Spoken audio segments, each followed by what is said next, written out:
block of mass 1 kg is placed on a rough incline as shown. The coefficient of friction between block and incline is 0.4. The acceleration of the block is, take g is 10 meter per second square and root 3 is equals to 1.7. Okay.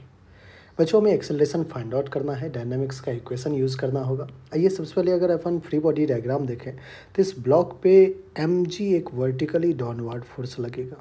उस mg का दो component होगा, एक along the incline that is mg sine theta और एक ये perpendicular to the incline that is mg cos theta. ठीक है बच्चों, एक नॉर्मल रिएक्शन फोर्स भी लगेगा।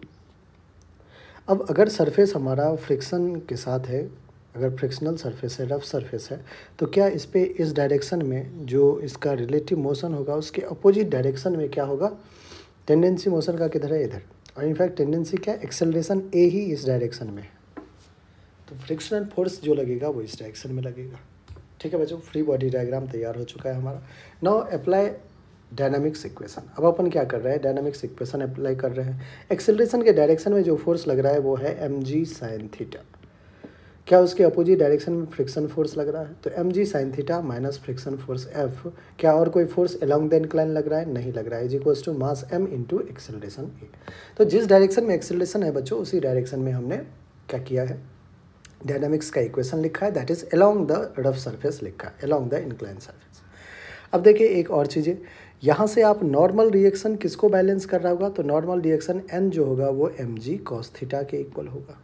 ठीक है बच्चों, अब फ्रिक्शनल फोर्स F क्या होगा, तो फ्रिक्शनल फोर्स F हो जाता है mu into N, that is mu into N की जगह लिखेंगे mg कॉस थीटा। लीजिए फ्रिक्शनल फोर्स भी पता चल चुका है। ठीक है, तो अब बच्चों हमें तो चाहिए क्या चीज़, एक्सेलरेशन। तो आपके पास ये तीन इक्वेशन जो है 1 बाय 1 हमने तैयार कर लिया है। आइए इसको मैं इक्वेशन 1 कहता हूँ। इक्वेशन 1 से देखते हैं अपन क्या सब मिलता है।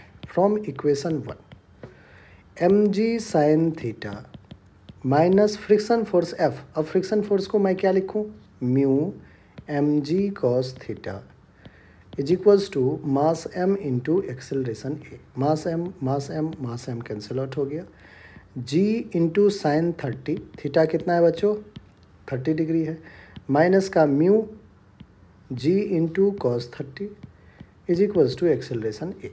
आइए सारा वैल्यू पुट कर देते हैं। g को कहा है 10 लेने, 10 साइन 30 1/2, माइनस का म्यू कितना है बच्चों, तो म्यू गिवन है 0.4 g 10 cos 30 root 3/2 is equals to acceleration a. 2 1 जा 2 5 जा, यहाँ 5 आ गया, माइनस का पॉइंट हटाएंगे बच्चों 10 आएगा, 10 ने 10 को कैंसिल किया, 2 1 जा 2 2 जा 2 root 3 which is equals to a. तो बच्चों सॉल्व करोगे आप इसको तो ए आ जाएगा 1.6 मीटर पर सेकेंड स्क्वायर।